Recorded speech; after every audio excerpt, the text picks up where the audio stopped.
खबर शामिल करते हैं मंडी बहावलदीन से। इमाम बारगाह हुसैनिया फालिया में बासिलसिला शहादत हज़रत इमाम हुसैन अलैहिस्सलाम सालाना मजलिस इज़ा का इनेकाद किया गया और ताबूत हज़रत इमाम हुसैन बरामद हुआ।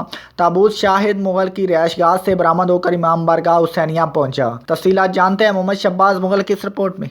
सालाना मजलिस हज़ा बसिलसिला शहादत हज़रत इमाम हसन अलैहिस्सलाम ज़ेर इंतज़ाम हाथू बरादरान इमाम बारगाह हुसैनिया पालिया में मुनक़द हुई, जिसमें मौलाना खान इकबाल हुसैन खान बलोच, मकसूद पुरी, जाकर अली रज़ा झंडवी ऑफ लाहौर, जाकर मलक फजल हुसैन गजन, जाकर मलक अरफान हुसैन और जाकर नसर हुसैन ऑफ रुकन ने फ़ज़ाइल साहिब मोहम्मद व आले मोहम्मद अलैहि पर रोशनी डाली और शहादत हज़रत इमाम हसन अलैहिस्सलाम बयान की। मजलिस हज़ा के इख्तिताम पर ताबूत हज़रत इमाम हसन इस्लाम शाहिद हुसैन मुगल की राशगाह से बरामद हुआ, जिसमें इलाका भर से मातमी संगतें ने नोआखानी और मातमदारी करते हुए सानी ज़हरा सलामुल्लाह अलैह को पुरसा पेश किया। जलूस के इख्तिताम पर वालिदैन चौधरी नादर अली खान हाथू का, इनके अहलिया मरहुमा समेत खानदानों की दीगर मरहुमैन की बुलंदी दर्जात की दुआ की। कैमरा टीम के साथ शहबाज मुगल, सिटी 5 न्यूज़, मंडी बहावलदीन।